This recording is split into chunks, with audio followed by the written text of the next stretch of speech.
ठीक है, क्लैरिटी आ रही है पूरा, वो क्लियर आ रहा है?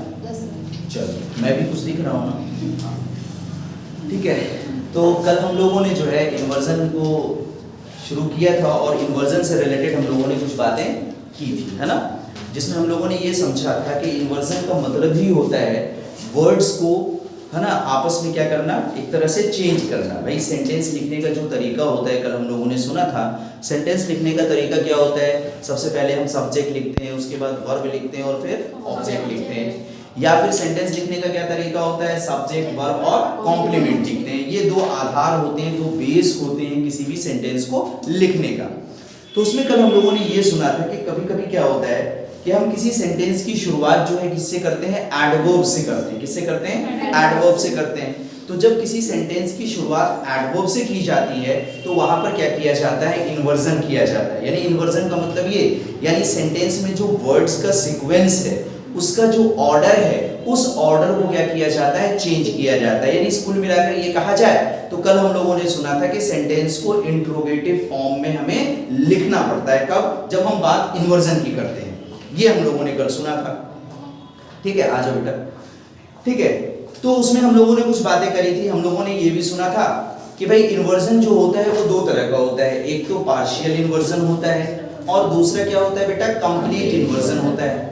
पार्शियल इन्वर्जन में हमने ये सुना था कि पार्शियल इन्वर्जन का मतलब ये होता है कि जहां पर हम सेंटेंस को डायरेक्टली क्या करते हैं, इंट्रोगेटिव फॉर्म में लिख देते हैं। और ऐसा तब करते हैं जब हम किसी भी एडवर्ब से सेंटेंस की क्या करते हैं, शुरुआत करते हैं। और एक वो कंप्लीट इन्वर्जन जो होता है, उसमें क्या होता है कि सेंटेंस को इंट्रोगेटिव फॉर्म में तो नहीं लिखा जाता, बल्कि कंप्लीट इन्वर्जन में क्या होता है कि पूरे के पूरे वर्ब को हम क्या करते हैं, सब्जेक्ट के पहले ले आते हैं। ठीक है, इसे क्या कहा जाता है, कंप्लीट इन्वर्जन कहा जाता है। और मैं कल कह भी रहा था कि कंप्लीट इन्वर्जन जो होता है वो हर जगह नहीं होता, बल्कि कुछ गिने चुने वर्ड्स के साथ किया जाता है। यानी कंप्लीट इन्वर्जन का दायरा क्या है, बहुत छोटा है। जबकि अगर हम पार्शियल इन्वर्जन की बात करें तो पार्शियल इन्वर्जन का दायरा क्या है, बहुत बड़ा है, जिसमें हम लोगों ने कल कुछ किया भी था। जैसे हम लोगों ने कल सुना था कि अगर हम सेंटेंस को एडवर्ब ऑफ फ्रीक्वेंसी से शुरू कर रहे हो तो वहां पर इन्वर्जन करेंगे। साथ ही साथ हमने ये सुना था कि ओनली वाला एक्सप्रेशन अगर स्टार्टिंग में लिखा जाए तो वहां पर इन्वर्जन करेंगे। और इसी तरह से हम लोगों ने एडवर्ब ऑफ मैनर के बारे में बात भी किया था कि एडवर्ब ऑफ मैनर को भी अगर स्टार्टिंग में रखा जाए तो वहां पर भी क्या किया जाता है, इन्वर्जन किया जाता है। तो कुछ इस तरह से पिछली क्लास में हमारी बात हुई थी। आज इसी कड़ी में हम लोग अपनी बात को आगे बढ़ाएंगे और हम लोग ये जानने की कोशिश करेंगे कि और इन्वर्जन किस किस तरह से किया जाता है। ठीक है, तो आज जो हम लोग बेसिकली बात करेंगे वो शुरुआत करेंगे कंप्लीट इन्वर्जन को लेकर, है ना। चूंकि कल हम लोगों ने पार्शियल इन्वर्जन के बारे में सुना था, है ना, और जो भी पार्शियल इन्वर्जन से रिलेटेड बातें थी वो हम लोगों ने कल देखा था। उसमें 3-4 बातें हम लोगों ने सुनी थी। आज हम लोग कंप्लीट इन्वर्जन को लेकर बात करेंगे कि सेंटेंस में कंप्लीट इन्वर्जन किस तरह का होगा।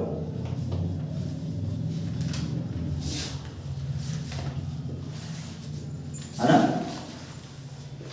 क्लियरली विजिबल है, क्लियरली विजिबल है, उठिए वहां, क्लियरली विजिबल है। हाँ चलो, तो हमें जो आज बात करनी है वो किसको लेकर, कंप्लीट इन्वर्जन को लेकर बात करनी है कि कंप्लीट इन्वर्जन हम बेटा कहां करते हैं और किस तरह के वर्ब्स के साथ करते हैं, ये हमें जानना है। तो कुछ गिने चुने वर्ब हैं, खास तौर से आपको पता होना चाहिए वर्ब्स ऑफ मूवमेंट जो होते हैं, क्या होते हैं, वर्ब्स ऑफ मूवमेंट, समझिएगा।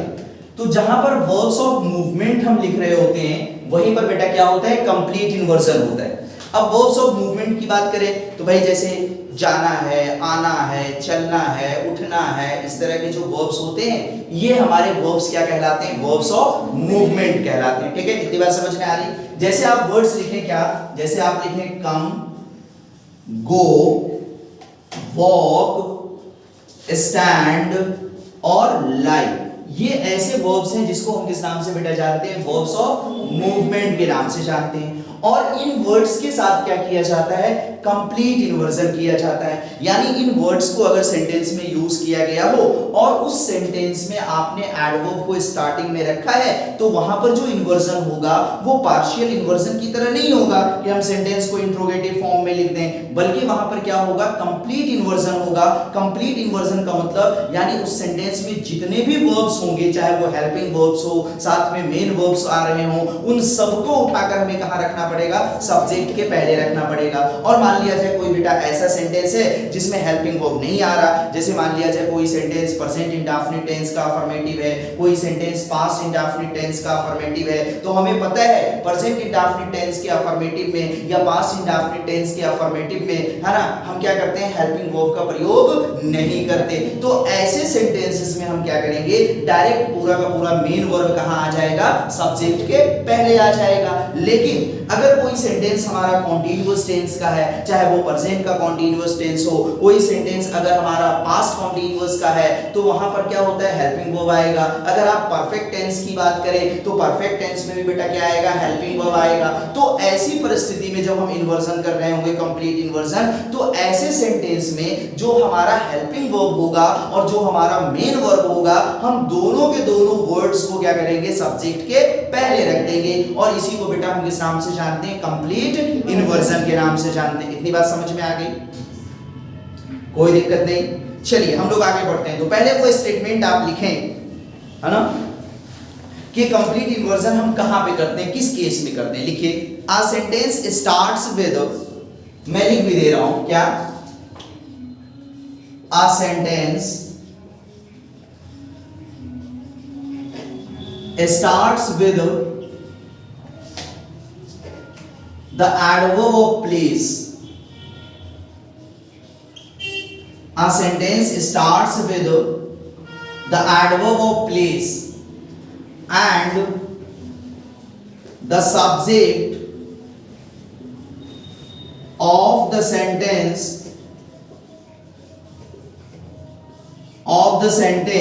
is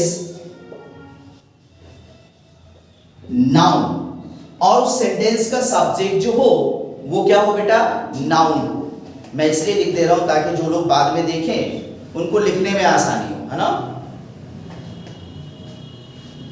ठीक है, आपने क्या लिखा, a sentence starts with the adverb of place and the subject of the sentence is noun, और उस सेंटेंस का सब्जेक्ट क्या हो, नाउन हो। तो ऐसी अवस्था में, ऐसे केस में बेटा क्या होगा, कंप्लीट इन्वर्जन होगा। समझिएगा, यानी यहां पर एक शर्त बताई जा रही है कि कंप्लीट इन्वर्जन के लिए एडवर्ब ऑफ प्लेस के साथ तब होगा जब उस सेंटेंस का सब्जेक्ट क्या हो, नाउन हो। इससे क्या पता चला, इससे तो हमें यह पता चल रहा है कि यदि उस सेंटेंस का सब्जेक्ट कोई प्रोनाउन है तो प्रोनाउन के केस में चाहे हम एडवर्ब ऑफ प्लेस को स्टार्टिंग में लिखें, चाहे एडवर्ब ऑफ प्लेस को हम बाद में लिखें, उससे बेटा कोई फर्क नहीं पड़ता, वहां पे इन्वर्जन नाम की कोई चीज नहीं होगी। लेकिन अगर नाउन को हमने लिखा है सेंटेंस में सब्जेक्ट के रूप में तो वहां पर क्या होगा, कंप्लीट इन्वर्जन होगा। यानी पूरा का पूरा वर्ब हम क्या करेंगे, सब्जेक्ट के पहले ले आएंगे। अब हमें एडवर्ब ऑफ प्लेस तो पता होना ही चाहिए भाई, कोई भी ऐसा वर्ड जो प्लेस की बात करता हो उसे हम दरअसल किस नाम से जानते हैं, एडवर्ब ऑफ प्लेस के नाम से जानते हैं। जैसे आप वर्ड यूज करते हो ना, हेयर यूज करते हो या देयर यूज करते हो, अप यूज करते हो, डाउन यूज करते हो, इन यूज करते हो। हालांकि अप, डाउन, इन ये सब वर्ड्स हमारे बेटा प्रपोजिशन भी होते हैं, पता होना चाहिए। लेकिन ये वर्ड्स बेटा प्रपोजिशन तब होते हैं जब इन वर्ड्स को हम किसी नाउन के साथ यूज कर रहे होते हैं, तब ये प्रपोजिशन होता है। और विदाउट नाउन के जब इन वर्ड्स को हम यूज करते हैं तो ये एडवर्ब ऑफ प्लेस कहा जाता है। तभी तो आपने देखा होगा, आपसे कोई पूछता है, मैं कम इन, क्या मैं अंदर आ सकता हूं, तो वहां पर जो इन है वो इन प्रपोजिशन नहीं है, बल्कि वो इन क्या है बेटा, एडवर्ब है, चूंकि वो प्लेस की बात कर रहा है कि क्या मैं अंदर आ सकता हूं। तो आप क्या कहते हो, यस कम इन, यानी आप अंदर आ जाएं। तो इन वहां पर प्रपोजिशन नहीं है, बल्कि इन हमारा क्या है, एडवर्ब है। तो हमें ये पता होना चाहिए, ये भी थोड़ी थोड़ी बात हमें इस तरह की पता होनी चाहिए कि बहुत सारे ऐसे वर्ड्स होते हैं जो प्रपोजिशन भी होते हैं और साथ ही साथ एडवर्ब्स भी होते हैं। तो ऐसे वर्ड्स एडवर्ब्स तब कहलाते हैं जब उसे सेंटेंस में किसी नाउन के लिए यूज ना किया गया हो, बल्कि वो खुद ही क्या कर रहा हो, प्लेस को डिनोट कर रहा हो। तो ऐसे वर्ड्स को बेटा हम किस नाम से जानते हैं, एडवर्ब ऑफ प्लेस के नाम से जानते हैं। बात क्लियर हो गई? चलिए आगे बढ़ते हैं। जैसे मान लिया जाए छोटा सा सेंटेंस आपने लिखा, मैं इसे रब कर दूं। चलिए देखिए, बात समझ में आ रही या नहीं आ रही? आ रही ना? आना भी चाहिए, आना भी चाहिए, क्योंकि मैं कोई घुमा फिरा कर बात नहीं कर रहा, मैं अपनी बातों में बड़ा तारतम्यता बरतता हूं, मेरी बातों में बड़ा तारतम्यता रहता है, तो परेशानी नहीं होनी चाहिए समझने में, ठीक है। जैसे मान लिया जाए आपने सेंटेंस लिखा, मान लिया जाए मैं लिखूं क्या, राम वेंट देयर। सपोज मैंने एक मामूली सा सेंटेंस लिखा, बहुत छोटा सा, है ना, राम वेंट देयर, राम वहां गया, ठीक है। अब ये जो देयर आपने लिखा है बेटा, ये हमारा क्या है, एडवर्ब ऑफ प्लेस है। इतना तो सब लोग समझ रहे हैं, प्लेस की बात कर रहा है, ये एडवर्ब ऑफ प्लेस है हमारा, हमने एंड में लिखा है, और ये सेंटेंस बेटा हमारा क्या है, बिल्कुल करेक्ट है। अब देखिए यहाँ पर वेंट जो मैं लिख रहा हूँ, इसी वर्ब ऑफ मूवमेंट में से मैं लिख रहा हूँ, है ना, वर्ब्स ऑफ मूवमेंट में ही एक वर्ब मैंने लिखा है वेंट, वो का सेकंड फॉर्म हमने लास्ट में लिखा है एडवर्ब ऑफ प्लेस। सेंटेंस हमारा पूरी तरह से बेटा क्या है, करेक्ट है, कोई दिक्कत नहीं, ठीक। लेकिन अगर इस देयर से ही हम सेंटेंस की क्या करें, शुरुआत करें, यानी स्टार्टिंग में हम किसको लिखें, देयर को लिखें, तो हमें क्या करना पड़ेगा, इन्वर्जन करना पड़ेगा। चलो, तो हम बात कर रहे थे कि भाई एडवर्ब ऑफ प्लेस को हमने लिखा सेंटेंस के एंड में लिखा, है ना, सेंटेंस हमारा बिल्कुल पूरी तरह से क्या है, करेक्ट है। अगर हम इस एडवर्ब ऑफ प्लेस से ही सेंटेंस की क्या करें, शुरुआत करें, स्टार्ट करें, तो हमें क्या करना पड़ेगा बेटा, इन्वर्जन करना पड़ेगा। क्यों? इसलिए कि यहाँ पर हम क्या देख पा रहे हैं कि हमारे सेंटेंस का जो सब्जेक्ट है वो क्या है, हमने लिख रखा है, नाउन लिख रखा है। हमने ये बात अभी कही थी कि भाई एडवर्ब ऑफ प्लेस को अगर स्टार्टिंग में लिखा जा रहा हो तो वहां पर कंप्लीट इन्वर्जन बेटा तब करेंगे जब उस सेंटेंस का सब्जेक्ट क्या होगा, नाउन होगा। अगर उस सेंटेंस का सब्जेक्ट नाउन नहीं है, नाउन नहीं है, तो उस केस में हम क्या करेंगे, हम इन्वर्जन नहीं करेंगे। यानी अगर कोई प्रोनाउन हमारा सब्जेक्ट है, जैसे मान लिया जाए यहाँ राम की जगह पे ही लिखा होता, तो चाहे हम देयर को पहले लिखें चाहे देयर को बाद में लिखें, उससे बेटा कोई फर्क नहीं पड़ता, वो सेंटेंस हमारा क्या माना जाता, करेक्ट माना जाता। लेकिन जब आपने सेंटेंस में सब्जेक्ट के रूप में क्या लिख रखा है, नाउन लिख रखा है, तो इस केस में हमें क्या करना पड़ेगा, इन्वर्जन करना पड़ेगा। और वहां पे यहाँ पर हम कैसा इन्वर्जन करेंगे, कंप्लीट इन्वर्जन, यानी हमारा सेंटेंस इस तरह से लिखा जाएगा, देयर वेंट राम, इस तरह से डायरेक्ट हम लिख देंगे, यानी पूरा का पूरा वर्ब हम क्या करेंगे, सब्जेक्ट के पहले रख देंगे, और ये हमारा क्या कहलाएगा, कंप्लीट इन्वर्जन कहलाएगा। ये बेटा क्या कहलाएगा, कंप्लीट इन्वर्जन, ये क्या कहलाएगा, कंप्लीट इन्वर्जन कहलाएगा। बात समझ रहे हैं? अब यहां पर अगर इस सेंटेंस को इंट्रोगेटिव फॉर्म में लिख दिया जाए, जैसा कि कल हम लोगों ने पार्शियल इन्वर्जन में सुना था, तो सेंटेंस हमारा क्या माना जाएगा, इनकरेक्ट माना जाएगा। मान लिया जाएगा इस तरह से लिख दिया जाए इसे, देयर डिड राम, है ना, गो, अगर ऐसा हमने लिख दिया तो ये क्या माना जाएगा, इनकरेक्ट माना जाएगा। बात को समझ में आई? ठीक है, चलिए लिख लीजिए।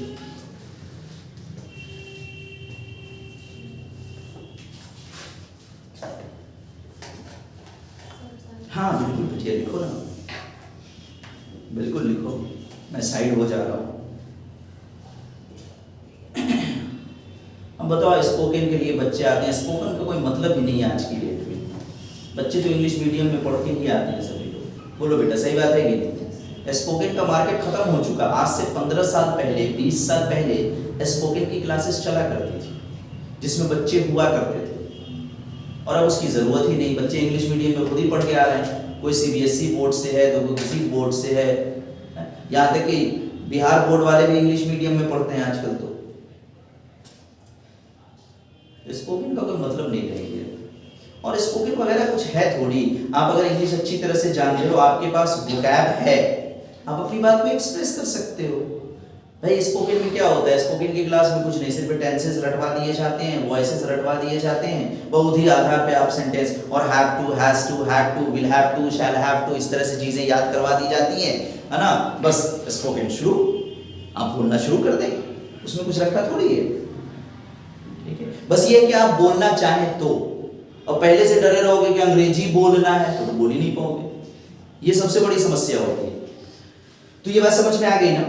तो पता ये चला कि एडवर्ब ऑफ प्लेस से अगर बेटा हम सेंटेंस की शुरुआत कर रहे हो और उस सेंटेंस का सब्जेक्ट क्या है, नाउन है, तब तो इन्वर्जन करेंगे। लेकिन अगर हमने प्रोनाउन लिखा है, जैसे मान लिया मैंने लिखा देयर, है ना, देयर, है ना, ही वेंट, अगर मैंने लिख दिया तो इसमें कोई दिक्कत नहीं है। या फिर हम लिखे ही वेंट देयर तो भी कोई दिक्कत नहीं है, वो सेंटेंस हमारा क्या माना जाएगा, करेक्ट माना जाएगा, ठीक है। चलिए और हम लोग कुछ बातें समझ लेते हैं कंप्लीट इन्वर्जन को लेकर, इसे मिटाऊं। चलिए देखिए, अब कभी चूंकि हम लोग वर्ब्स ऑफ मूवमेंट की बात कर रहे थे बेटा कि इन वर्ड्स के साथ क्या होता है, कंप्लीट इन्वर्जन होता है। ये आपने सुना अभी, जैसे जहां पर कम लिख कर आ रहा हो, गो लिख कर आ रहा हो, स्टैंड लिख कर आ रहा हो, वॉक लिख कर आ रहा हो, लाई लिख कर आ रहा हो, इस तरह के वर्ड्स अगर लिखे हुए हैं तो हमें क्या करना पड़ेगा, कंप्लीट इन्वर्जन करना पड़ेगा, ठीक। ये बात एक अलग थी, एक अलग सी बात थी कि एडवर्ब ऑफ प्लेस जैसे हियर है, देयर है, अप है, डाउन है, इन है, आउट है, इंडोर्स है, आउटडोर्स है, इस तरह के वर्ड्स को अगर स्टार्टिंग में लिखा जाए तो उसके लिए शर्त यह है कि सेंटेंस का सब्जेक्ट क्या हो, नाउन हो, तो कंप्लीट इन्वर्जन करेंगे। लेकिन कभी-कभी बेटा ऐसा भी तो हो सकता है कि कोई सेंटेंस लिखा हो जिसमें कोई एडवर्बियल फ्रेज आ रहा हो, जैसे कल हम लोग बात कर रहे थे कि एडवर्बियल फ्रेज के आने पर भी हम सेंटेंस में क्या करते हैं, इन्वर्जन करते हैं, कल आपने सुना था। तो एडवर्बियल फ्रेज यानी ऐसा ग्रुप ऑफ वर्ड्स जो कहीं ना कहीं सेंटेंस में एडवर्ब की तरह क्या कर रहा हो, फंक्शन कर रहा हो, तो उसके लिए भी हमें इन्वर्जन करना पड़ता है। जैसे मान लिया जाए अगर मैं सेंटेंस लिखूं, a man was standing under the tree, मैंने एक सेंटेंस लिखा, a man was standing under the tree, एक व्यक्ति पेड़ के नीचे क्या था, खड़ा था। अब देखिए यहां पर स्टैंडिंग वर्ड जो मैं लिख रहा हूं, ये वर्ड्स किस वर्ड्स में से है, ये वर्ड वर्ब्स ऑफ मूवमेंट में से है, ठीक है। अब देखिए यहां पर अंडर द ट्री जो आपने लिखा है ये एक फ्रेज है, और ये कौन सा फ्रेज है, एडवर्बियल फ्रेज है। और ये बात किसकी कर रहा है बेटा, प्लेस की बात कर रहा है। कल हम लोगों ने सुना था कि कोई भी ऐसा ग्रुप ऑफ वर्ड्स, शब्दों का कोई भी ऐसा समूह जो किसकी बात कर रहा हो, प्लेस की बात कर रहा हो, उसे हम दरअसल किस तरह से कंसीडर करते हैं, एडवर्ब ऑफ प्लेस के रूप में कंसीडर करते हैं, ठीक। तो मान लिया जाए अगर इस सेंटेंस को हम इस under the tree adverbial phrase से क्या करें, स्टार्ट करें, ठीक है। तो यहां पर भी हमें क्या करना पड़ेगा, इन्वर्जन करना पड़ेगा। लेकिन यहां पर इन्वर्जन कैसा होगा बेटा, कंप्लीट इन्वर्जन होगा। लेकिन एक बात याद रहे, अभी जो हम लोगों ने एक कंडीशन सुना था एडवर्ब ऑफ प्लेस को लेकर कि भाई नाउन जब होगा तब तो करेंगे इन्वर्जन, प्रोनाउन होगा तो इन्वर्जन नहीं करेंगे। लेकिन किसी एडवर्बियल फ्रेज को लेकर ये बात नहीं होगी। एडवर्बियल फ्रेज में आपको ये ध्यान रहे कि चाहे आपके सेंटेंस का सब्जेक्ट कोई नाउन हो चाहे प्रोनाउन हो, हमें उससे कोई लेना देना नहीं होगा, हम वहां पर क्या करेंगे, इन्वर्जन करेंगे। अब यहाँ पर हमने सब्जेक्ट के रूप में क्या लिखा है, नाउन ही लिख रखा है, खैर कोई बात नहीं, अगर हम प्रोनाउन भी लिख रहे होते तब भी हमें क्या करना पड़ता, इन्वर्जन करना पड़ता। और कैसा इन्वर्जन करना पड़ता, कंप्लीट इन्वर्जन। चूंकि हमने जो वर्ब लिखा है वो किस वर्ब्स में से लिखा है, वर्ब्स ऑफ मूवमेंट में से लिखा है। यानी अगर आपने अंडर द ट्री लिखा है, स्टार्टिंग में क्या लिखा बेटा, अंडर द ट्री, तो अब हम सेंटेंस में क्या करेंगे, ये जो पूरा का पूरा वर्ब है, हेल्पिंग वर्ब और मेन वर्ब, ये दोनों के दोनों वर्ड्स कहां आ जाएंगे, सब्जेक्ट से पहले आ जाएंगे। हम क्या लिखेंगे, under the tree was standing, हम क्या लिखेंगे, under the tree was standing a man, इस तरह से लिखा जाएगा। हालांकि ये आपको अजीब सा लग रहा होगा कि ये कौन सा सेंटेंस हो गया, लेकिन ऐसा होता है। चूंकि आपको अजीब सा इसलिए लग रहा होगा चूंकि आप पहली बार सुन रहे हो, और इसी वजह से एग्जाम में हर वो चीज जो कहीं कहीं सही रहती है वो हमें क्या लगती है, गलत लगती है। क्यों, इसलिए कि उसके बारे में हमने लिटरेरी सुना नहीं होता है, ठीक है, बात समझ रहे हैं। अगर इस सेंटेंस को बेटा इस तरह से लिख दिया जाए, under the tree a man was standing, तो ये क्या हो जाएगा, ये इनकरेक्ट हो जाएगा। या फिर अगर हम ऐसा भी लिख दें, अंडर द ट्री है ना, was a man स्टैंडिंग। अगर हम इस तरह से लिख दें तो ये भी बेटा क्या हो जाएगा, इनकरेक्ट हो जाएगा। क्यों? इसलिए कि हमने इन्वर्जन किया जरूर है, लेकिन कैसा इन्वर्जन कर दिया है हमने, पार्शियल कर दिया है। जबकि स्टैंड वर्ड के साथ इन्वर्जन कैसा होगा, कंप्लीट इन्वर्जन होगा। ये जो अजीब से सेंटेंस का स्वरूप दिखेगा वो सिर्फ इन चंद वर्ब्स के साथ, सबके साथ नहीं, ये गिने चुने वर्ब्स के साथ, है ना। तो इसको एग्जाम के पॉइंट ऑफ व्यू से इसी तरह से क्या करना है, याद रखना है, ठीक है। बाकी डेली लाइफ में तो जो हम यूज करते हैं वही यूज करेंगे, है ना। चलो, तो ये भी हमारा लिखना क्या हो जाएगा, गलत हो जाएगा। हाँ, क्या हुआ?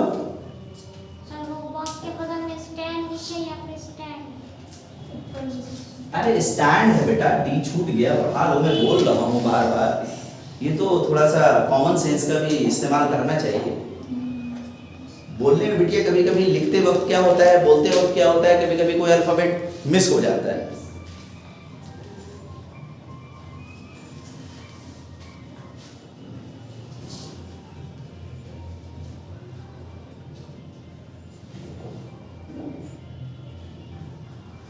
ठीक है,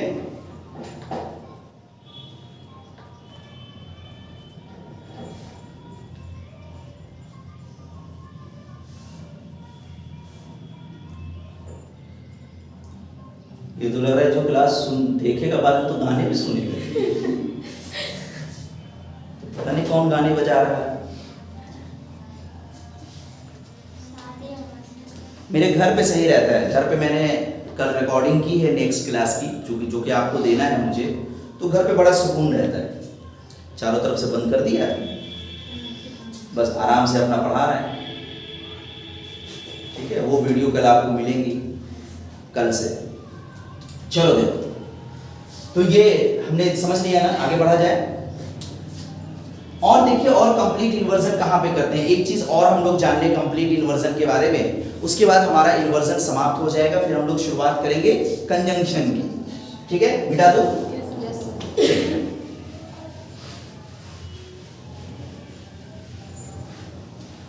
और देखिए कंप्लीट इन्वर्जन कहाँ होता है, आप भी कभी सबने जो है ना डायरेक्ट इनडायरेक्ट पढ़ा होगा भाई, पढ़ा है ना सब लोगों ने, डायरेक्ट इनडायरेक्ट, यानी नरेशन में आपने पढ़ा होगा। तो डायरेक्ट इनडायरेक्ट में आपने देखा होगा कि जब डायरेक्ट नरेशन में कोई सेंटेंस लिखा रहता है बेटा, तो हम वहां पर दो सेंटेंसेस लिखते हैं, एक रिपोर्टिंग सेंटेंस होता है, एक रिपोर्टेड स्पीच होता है ना, इस तरह से।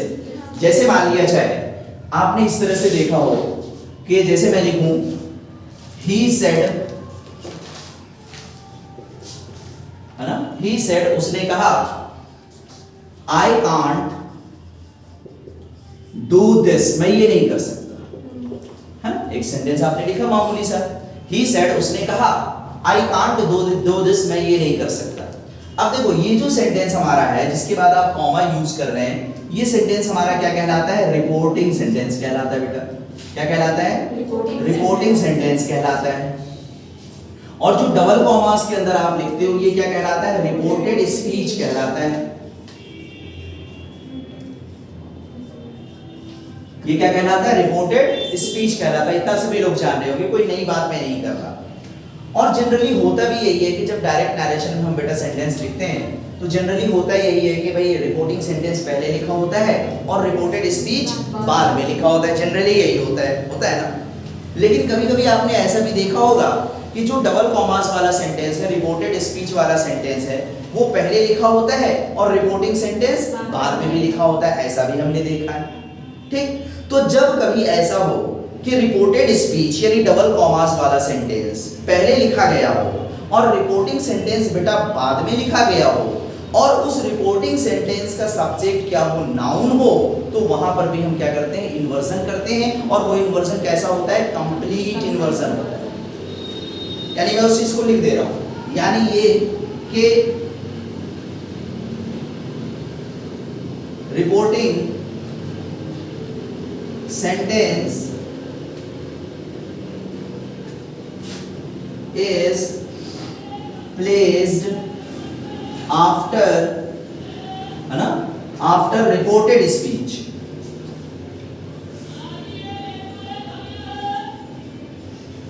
है ना। Reporting sentence is placed after reported speech and the subject of reporting verb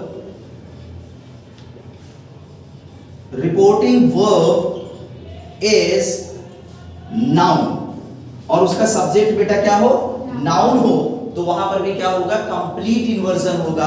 यानी डायरेक्ट पूरा का पूरा वर्ब हम क्या करेंगे, सब्जेक्ट के पहले रख देंगे।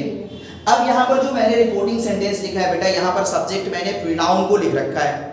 यानी प्रोनाउन के केस में चाहे हम रिपोर्टिंग सेंटेंस को पहले लिख रहे हो, चाहे रिपोर्टिंग सेंटेंस को बाद में लिख रहे हो, वहां पर इन्वर्जन की कोई बात नहीं होगी। इन्वर्जन की बात तब होगी जब सेंटेंस का सब्जेक्ट क्या होगा भैया, नाउन होगा। अब अगर यहां पर ही सेड को मैं बाद में लिखूं और आई कांट डू दिस को मैं पहले लिख दूं, कोई फर्क नहीं पड़ता। ठीक है, अगर आप ये लिख लिए हो तो मैं मिटाऊं, लिख लीजिए जल्दी से, लिखिए जल्दी से।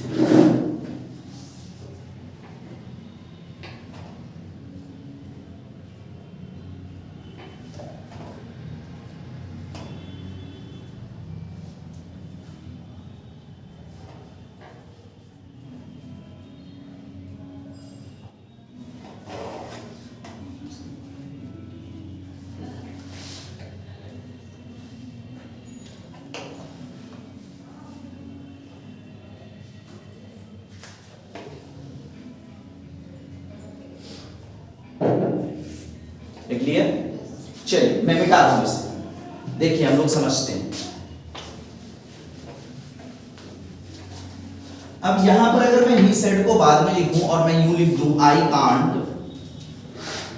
डू दिस, ठीक है, I can't do this he said, अगर मैं ऐसा लिखूं तो भी ये क्या होगा, सही होगा, जो कि प्रोनाउन के केस में तो कोई मसला ही नहीं। लेकिन अगर यहां पर ही की जगह पर मान लिया जाए मोहन लिखा हुआ है, क्या लिखा हुआ है बेटा, मोहन लिखा हुआ है, तो अब यहां पर हम क्या करेंगे, इन्वर्जन करेंगे और हम इस तरह से लिखेंगे, I can't do this, I can't do this said Mohan, इस तरह से लिखा जाएगा। और आपने टेक्स्ट वगैरह भी इस तरह से पढ़ा भी होगा, आज तक कई बार पढ़ा होगा, सेड मोहन, सेड राधा, लेकिन आज तक नहीं जानते होंगे कि ऐसा होता क्यों है।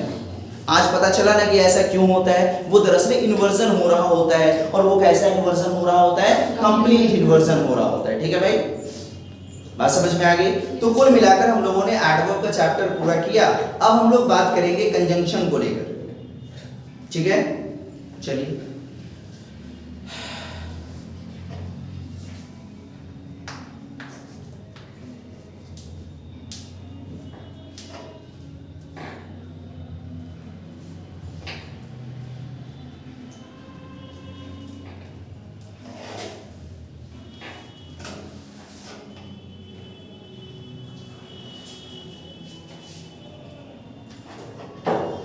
लिख लिया, चलिए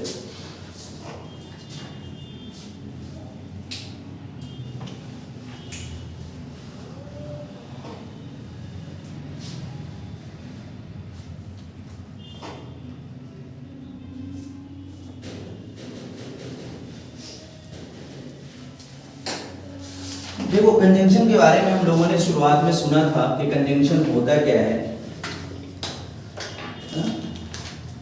हम लोगों ने कंजंक्शन के बारे में सुन रखा है। कौन का मतलब ये होता है टुगेदर, एक साथ, और जंक्शन का मतलब क्या होता है, ज्वाइनिंग या मिंगलिंग, और दोनों वर्ड को जोड़कर बेटा शब्द क्या बनाया गया, कंजंक्शन। यानी कंजंक्शन का मतलब ये होता है a word which is used to join two words और टू सेंटेंसेस टुगेदर। यानी कोई भी ऐसा वर्ड जो टू वर्ड्स या टू सेंटेंसेस को आपस में क्या करता हो, कनेक्ट करता हो, जोड़ने का काम करता हो, ऐसे वर्ड्स को बेटा हम किस नाम से जानते हैं, कंजंक्शन के नाम से जानते हैं। अब कंजंक्शन में बेटा बहुत सारे वर्ड्स होते हैं, है ना, लेकिन उसमें से कुछ वर्ड्स हमारे ऐसे भी होते हैं जो पेयर में यूज किए जाते हैं, जोड़े में यूज किए जाते हैं। जैसे आपने कभी सुना देखा होगा आइदर और, नाइदर नॉर, नॉट आइदर और, not only but also, both and, hardly scarcely के साथ व्हेन या बिफोर, नो सूनर के साथ देन, रेदर अदर के साथ देन, वेदर के साथ और, नो नॉट नेवर के साथ और, सच के साथ एज या दैट, एज के साथ एज, सो के साथ दैट, इस तरह से देखा पढ़ा होगा। ये जो मैं जितने वर्ड्स में बोल रहा हूं ये ऐसे वर्ड्स हैं जो बेटा किसमें यूज किए जाते हैं, पेयर में यूज किए जाते हैं। और इसके अलावा भी बहुत सारे वर्ड्स होते हैं, जैसे कंजंक्शन के रूप में आप इफ का यूज करते हो, कंजंक्शन के रूप में आप व्हेन का यूज करते हो, कंजंक्शन के रूप में आप व्हाइल का यूज करते हो, कंजंक्शन के रूप में आप अनटिल अनलेस का यूज करते हो, कंजंक्शन के रूप में आप टिल का यूज करते हो, कंजंक्शन बनकर हमारा बिफोर भी आ जाता है, आफ्टर को भी कंजंक्शन के रूप में यूज करते हैं, सपोजिंग वर्ड कंजंक्शन हमारा होता है, प्रोवाइडेड होता है, प्रोवाइडेड दैट होता है, एज लॉन्ग एज होता है, एज सून एज होता है, इन केस होता है, दैट होता है, बहुत सारे होते हैं जो सिंगल यूज किए जाते हैं। लेकिन अभी जो शुरुआत में मैं बोल रहा था वो वर्ड्स ऐसे हैं जो बेटा पेयर में यूज किए जाते हैं। तो सबसे पहले हम उन कंजंक्शंस को डिस्कस करेंगे जो पेयर में यूज किए जाते हैं, क्योंकि इससे रिलेटेड एग्जाम में बहुत प्रश्न भी आते हैं। और वो प्रश्न किस तरह से आता है, वो इस तरह से आता है कि या तो कभी इसके पेयर को बेटा चेंज कर दिया जाएगा, है ना। पहली बात जो हमें ध्यान रखना है पेयर वाले कंजंक्शन को लेकर वो ये कि जिस कंजंक्शन का जो पेयर है वो हमेशा सेंटेंस में एग्जिस्ट करना चाहिए। ऐसा नहीं कि उसके सब्स्टिट्यूट के रूप में किसी वर्ड का प्रयोग कर लिया जाए तो सेंटेंस क्या माना जाएगा, इनकरेक्ट माना जाएगा। सबसे बेसिक जो हमें याद रखना है, जैसे अगर आप नाइदर नॉर की बात करें तो नाइदर नॉर का मतलब क्या होता है, ना तो ना, ना तो ये ना तो ये, यही तो मतलब होता है। और सेम इसी मीनिंग के लिए बेटा हम क्या यूज करते हैं, नॉट आइदर के साथ और भी यूज करते हैं। अब नॉट आइदर के साथ जब हम और यूज करते हैं उसका भी मतलब क्या होता है, ना तो ये ना तो ये, ना तो ना की बात करता है। लेकिन अक्सर क्या होता है कि जब नॉट आइदर लिखा जा रहा होगा तो वो नॉट आइदर का पेयर क्या लिखेगा, और नहीं लिखेगा बल्कि वो नॉर लिख देगा। क्योंकि हमें नाइदर नॉर पढ़ने को बहुत मिलता है तो हम नाइदर नॉर से ये समझते हैं कि ना तो ना की बात कर रहा है, इसी तरह से नॉट आइदर के साथ नॉर लिखा गया है तो ये भी ना की बात कर रहा है, लेकिन वो क्या होगा, गलत हो जाएगा। जैसे अगर आप कहें बोथ के साथ एंड का हम प्रयोग करते हैं, अब बोथ के साथ जब आप एंड का प्रयोग करते हो तो इसका मतलब क्या होता है, दोनों के दोनों, साथ साथ। बोथ के साथ जब हम एंड का प्रयोग करते हैं इसका मतलब क्या होता है, दोनों के दोनों साथ साथ। लेकिन हमें पता होना चाहिए कि साथ साथ की मीनिंग के लिए कंजंक्शन के रूप में हम एज वेल एज भी यूज करते हैं। अब एग्जाम में क्या होगा कि जब बोथ से टू वर्ड्स को कनेक्ट किया जाएगा तो उसका पेयर एंड न लिख करके वो क्या लिख देगा, एज वेल एज लिख देगा, क्योंकि उसी के सिमिलर वो भी मीनिंग दे रहा होता है। तो इसी तरह से हमें क्या किया जाता है, पेयर को चेंज करके बेटा कंफ्यूज किया जाता है। तो first of all we have to know the correct pair of these conjunctions, है ना। यानी सबसे पहले जो हमें जानना है इसके बारे में वो ये कि कौन से कंजंक्शन का पेयर क्या होता है, और उसके बाद जो आगे की बात है वो अभी हम लोग करेंगे, ठीक है। तो सबसे पहले मैं उन सारे वर्ड्स को लिख दे रहा हूं जो पेयर में यूज किए जाते हैं, जिसका पर्टिकुलर पेयर होता है वो आप लिख लें और उसको लर्न भी कर लीजिएगा, क्योंकि पेयर को चेंज करके अक्सर क्वेश्चंस पूछे जाते हैं। मैं उन वर्ड्स को लिख रहा हूं, लिखिए। जैसे आइदर के साथ हम और यूज करते हैं, नाइदर के साथ नॉर यूज करते हैं, नॉट आइदर के साथ हम और यूज करते हैं, नोट ओनली के साथ हम बट ऑल्सो यूज करते हैं, बोथ के साथ हम एंड का प्रयोग करते हैं, हार्डली स्कैर्सली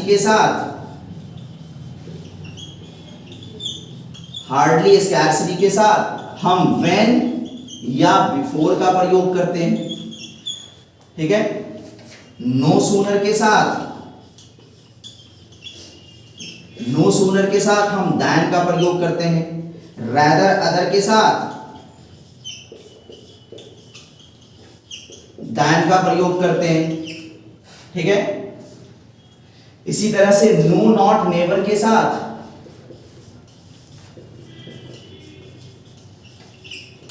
और का प्रयोग किया जाता है, वेदर के साथ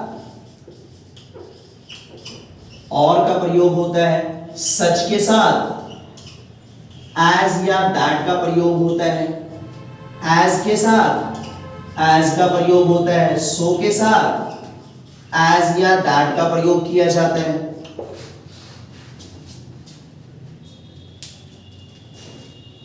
लिखिए कितना टाइम हुआ?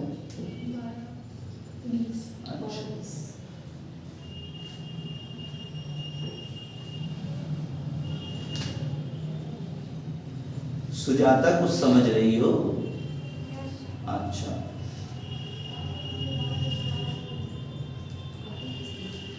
हाँ क्या हो रही है, क्या कह रही है? अच्छा है ना, तो हमने क्या लिखा, आइदर का पेयर और नाइदर का पेयर, नॉर नॉट आइदर का पेयर और नॉट ओनली का पेयर बट आल्सो बोथ का पेयर एंड हार्डली स्कैर्सली का व्हेन या बिफोर, नो सूनर का देन, और उसके बाद नो नॉट नेवर का और रादर अदर का देन, एज का एज, सो का एज या दैट, सच का एज या दैट, वेदर का और। देखो बोलने में मेरा सीक्वेंस कभी एक नहीं रहेगा क्योंकि वो मेरा रटा हुआ नहीं है, बस वो दिमाग में चलता है, मैं लिख देता हूँ। ठीक है, आज तो तुम्हारी दूसरी क्लास है, अब थोड़ा लग रहा हो कि बंदे में दम तो है ना, क्या लग रहा है ना? हाँ तुम पूरा चैप्टर पढ़ लोगी ना, पूरा शुरू से आखिर तक, कौन यार ये कौन सा अजीब किस्म का बंदा है ना, कभी कुछ देखता है आता है बस पेन पकड़ता है बस रगड़ के चला जाता है, पर मैं ऐसे ही पढ़ाता हूँ। ठीक है, ये यूनिकनेस मेरी क्लास में तुम्हें देखने को मिलेगी और ये बच्चों के लिए प्रेरणा की बात है कि वो मुझे देखकर सीखें कि जब इनको पता है, इनको याद है, ये बिना देखे सब बात रख रहे हैं अपनी, तो हम क्यों नहीं याद रख सकते? ठीक है, वरना बहुत सारे टीचर्स को तो बच्चे कहते हैं अरे इतना तो इन्होंने लिखवा दिया, इनको याद करना पड़े तो समझ में आए, इनको तो याद करना पड़ता नहीं है। सुजाता है नेहा, सही बात है कि नहीं? अरे रहने दो, बच्चे क्या नहीं बोलते हैं हमें नहीं पता है बिटिया, 10 साल से तो यही काम कर रहा हूँ, बच्चे यही बोलते हैं। जैसे जो लोग बहुत ज्यादा नोट्स वगैरह लिखाते हैं या बहुत ज्यादा चीजें लिखाते हैं और कहते हैं याद कर लेना, तो कुछ कुछ बच्चे ये कहते हैं इनको याद करना पड़े तो समझ में आए, इनको तो याद करना पड़ता नहीं है भाई। क्या 10 साल पहले आप याद किया, हम करेंगे। अच्छा 10 साल पहले मैंने याद किया, ओ मैंने बिटिया इसको याद नहीं किया, मैंने इसको दिमाग में बसाया, मैंने अपनी सोच में इसको बसाया है, मैंने इसको रटा नहीं है कभी, इसलिए कि रटी हुई चीज बेटा इंसान भूल जाता है। ठीक है, तो आप लोग सबसे बड़ी बात ये है ना कि पढ़ने का थोड़ा तरीका अगर बदलोगे ना तो सब्जेक्ट चाहे जो हो आपको अच्छी तरह से याद होगा।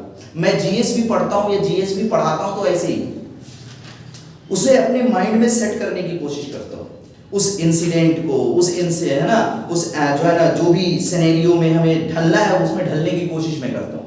और जब भी आप कोई चीज पढ़े ना तो पढ़ने के बाद सोचा करिए कि हमने आज पढ़ा क्या है, तो चीजें याद रहती हैं और हम लोग लगते हैं उसको रटना शुरू कर देते हैं और इसी वजह से भूल जाते हैं। ठीक है, तो थोड़ा सा पढ़ने का तरीका बदलोगे, हमारे पढ़ने का तरीका यही है, मैं ऐसे ही पढ़ता हूँ। तो ये हमारे पेयर वाले कंजंक्शंस हैं ना बेटा। अब इसके बारे में हम इसके यूजेस पे बात करेंगे। ठीक, पहली बात जो आपने इन सब के बारे में सुना वो क्या सुना कि ये ऐसे कंजंक्शंस हैं जिसके पेयर को चेंज करके बेटा हमसे क्या किया जाता है, प्रश्न पूछा जाता है। पहली बात, इनमें से किसी भी वर्ड को अगर किसी सेंटेंस में लिखा गया हो, टू वर्ड्स को आपस में कनेक्ट करने के लिए, तो इसका जो पर्टिकुलर पेयर है वही सेंटेंस में क्या होना चाहिए, एग्जिस्ट होना चाहिए। उसके अलावा अगर उसके सब्स्टिट्यूट के रूप में किसी दूसरे वर्ड को लिखा गया है, किसी दूसरे कंजंक्शन को यूज किया गया है, तो हो सकता है आपको वो सही लगे लेकिन एग्जाम के वो पॉइंट ऑफ व्यू से वो पूरी तरह से क्या है, इनकरेक्ट है। तो पहली बात तो हमें ये ध्यान रखना है। दूसरी बात हमें यहाँ पर ये समझना है कि ये जो स्टार्टिंग वाले आपने 5 कंजंक्शंस लिखे हैं, स्टार्टिंग वाले यहां तक है ना, आइदर और, नाइदर नॉट, नॉट आइदर और, not only but also, both and. अभी जो हमने कहा पेयर याद रखना है यानी वो सबके लिए, वो बेसिक सबके लिए, किसी भी वर्ड की आप बात कर रहे हो कि पेयर चेंज नहीं होना चाहिए सेंटेंस में। लेकिन इन 5 कंजंक्शंस को लेकर आपको एक दूसरी बात ये भी याद रखनी है कि इसका पेयर तो रहना ही चाहिए, वो है जो है इसका पेयर। साथ ही साथ हमें सेंटेंस में इसके प्लेस का भी ध्यान रखना होता है बेटा।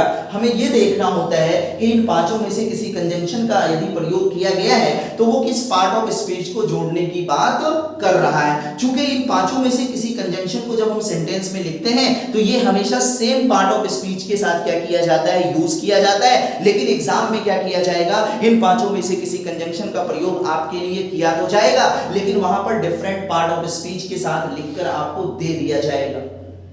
और पता चला कि आपने ये देखा कि यार आइदर का पेयर और लिखा है, नाइदर का पेयर नॉट लिखा है, हमने तो ऐसा ही पढ़ा है, आइदर और होता है, नाइदर नॉट होता है, लेकिन आप उसके प्लेस को देख ही नहीं पा रहे हैं। आपके हिसाब से तो वो करेक्ट होगा लेकिन एग्जाम के पॉइंट ऑफ व्यू से वो क्या होगा, इनकरेक्ट होगा।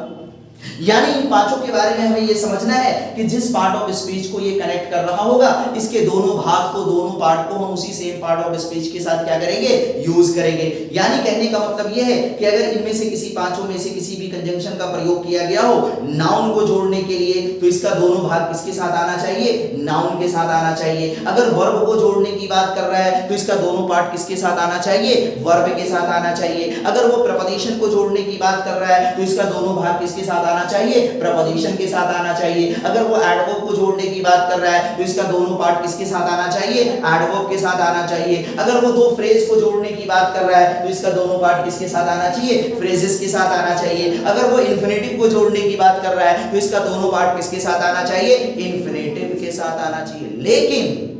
लेकिन एग्जाम में क्या किया जाता है कि जहां पर दो वर्ब को जोड़ने की बात कर रहा होगा, बोर्ड क्या करेगा, इसके एक पार्ट को तो वर्ब के साथ लिखेगा लेकिन इसके दूसरे पार्ट को किसी नाउन या कोई नाउन के साथ लिख देगा।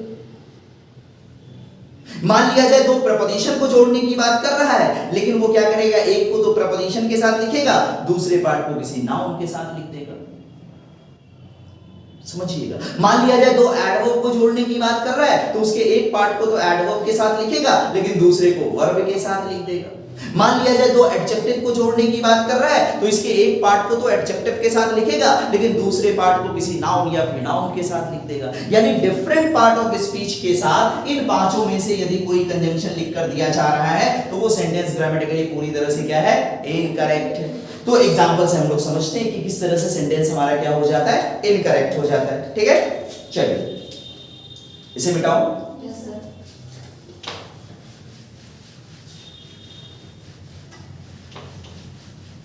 एक एक करके सारे कंजंक्शंस हम लोग डिस्कस करेंगे। इसमें जितना मैंने लिखा है कुछ नहीं छूटना चाहिए उसमें से। जैसे मान लिया जाए आपने कहा, अगर मैं लिखूं neither he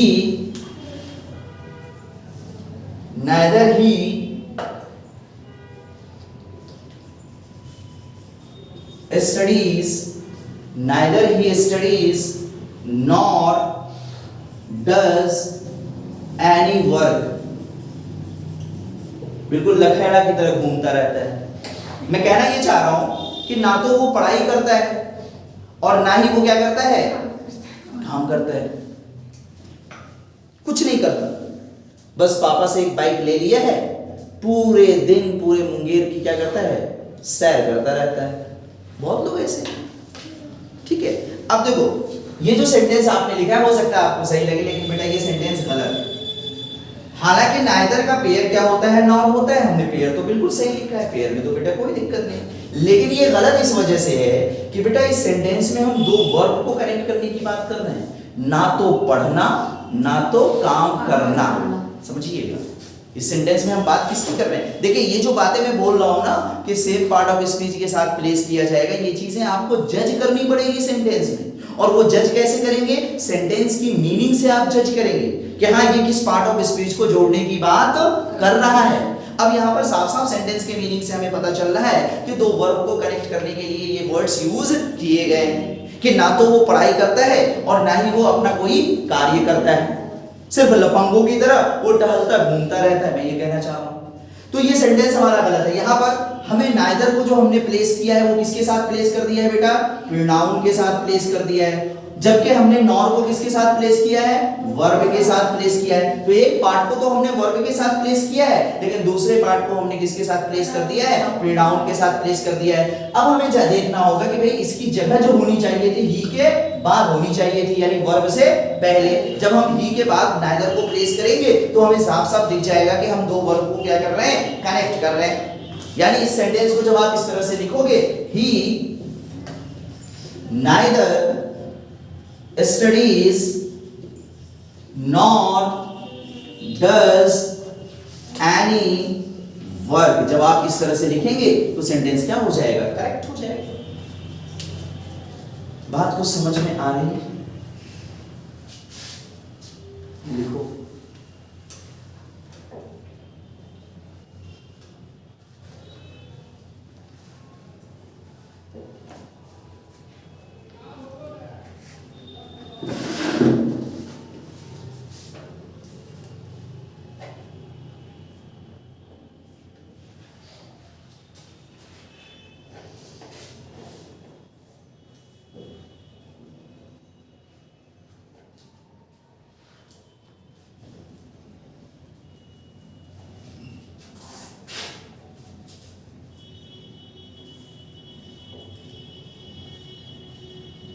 मैं आगे बढ़ूं और एग्जांपल देखिए।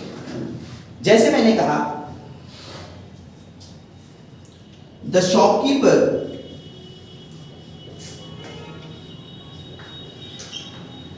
not only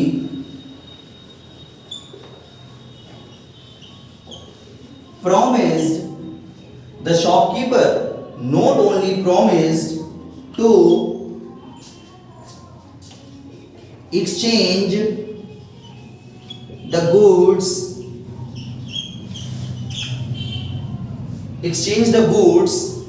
but also to refund money। मैंने एक सेंटेंस लिखा क्या, the shopkeeper not only promise to exchange the goods but also to refund money. यानी दुकानदार ने जो है सिर्फ सामान को वापस करने का ही वादा नहीं किया, बल्कि उसने कहा कि भैया हम पैसे भी लौटा देंगे, काहे परेशान हो, तुम लेकर तो जाओ। दुकानदार लोग ऐसे ही बोलते हैं, तुम यार वापस करने की बात करो, जब आना पैसे लेके जाना।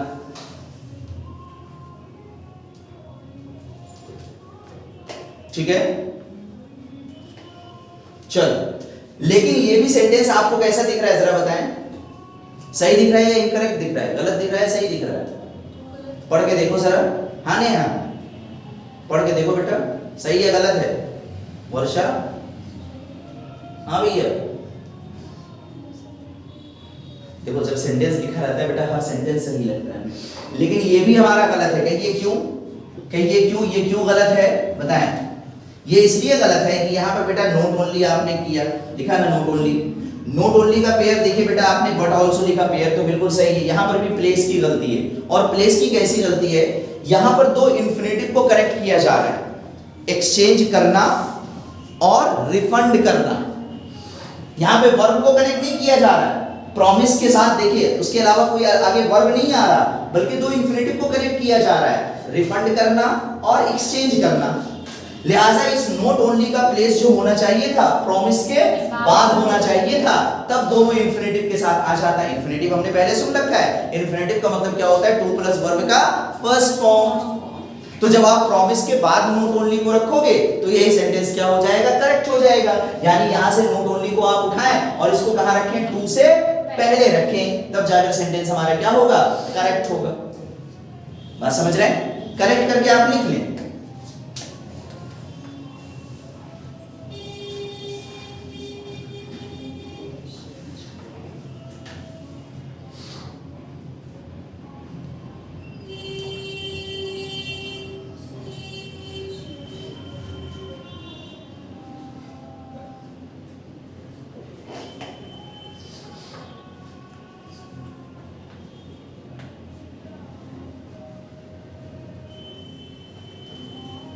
लिख लिया?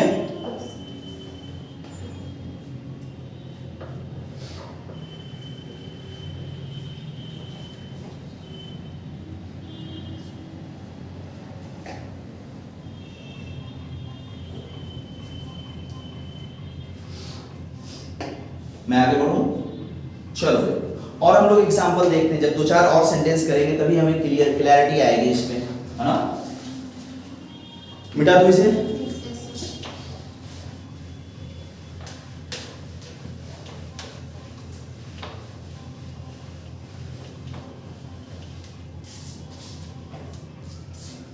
जैसे आपने कहा this dress is not either, है ना, attractive, this dress is not either attractive nor cheap. यह ड्रेस जो है ना तो अट्रैक्टिव है और ना ही सस्ता है ना, ना ही सस्ता है और ना ही क्या है, अट्रैक्टिव है। ये हम कहना चाह रहे हैं, दो एडजेक्टिव हम लिख रहे हैं ना भाई। और यहाँ पर देखिए हमने कंजंक्शन क्या लिखा है, नॉट आइदर, यानी नॉट आइदर के द्वारा दो एडजेक्टिव को जोड़ा जा रहा है। और देखिए इसका जो हमने प्लेस लिखा है, यहाँ पर एडजेक्टिव के पहले लिखा है, ये बिल्कुल सही है। यहाँ पर भी मैंने एडजेक्टिव के पहले लिखा है, ये बिल्कुल सही है। लेकिन ये गलत इस वजह से हो रहा है कि हमने यहाँ पर पेयर चेंज कर दिया है। हमें नॉट आइदर के साथ क्या लिखना पड़ेगा, और लिखना पड़ेगा। यानी जब यहाँ पर नॉर की जगह पे आप क्या लिखेंगे, और लिखेंगे, तब जाकर ये सेंटेंस क्या होगा, करेक्ट होगा। तो कभी या तो पेयर चेंज किया जाएगा या तो कभी उसके प्लेस को चेंज किया जाएगा। तो ये सतर्कता आपको बरतनी पड़ेगी एग्जाम के लिए। और एग्जाम्पल और देखें। जैसे मान लिया जाए आपने कहा both Radha as well as Madhu है ना were present at party। यानी राधा और मधु दोनों के दोनों पार्टी में क्या थे, मौजूद थे, पार्टी में प्रेजेंट थे। यही तो मैं कहना चाह रहा हूं। Both Radha as well as Madhu were present at party। यानी राधा भी मौजूद थी पार्टी में और मधु भी थी पार्टी में, ये मैं कहना चाह रहा हूं। लेकिन बेटा ये भी सेंटेंस हमारा क्या है, इनकरेक्ट है। क्यों, यहां पर भी हमने पेयर चेंज कर दिया है। हमने क्या सुना था कि बोथ का पेयर एंड होता है, लेकिन हमने पेयर क्या लिख दिया, एज वेल एज लिख दिया। इसलिए सेंटेंस हमारा क्या माना जाएगा, इनकरेक्ट माना जाएगा। बात कुछ समझ में आ रही? यहाँ पर एज वेल एज की जगह पे बेटा आप क्या लिखोगे, एंड लिखोगे, तो यही सेंटेंस हमारा क्या हो जाएगा, करेक्ट हो जाएगा।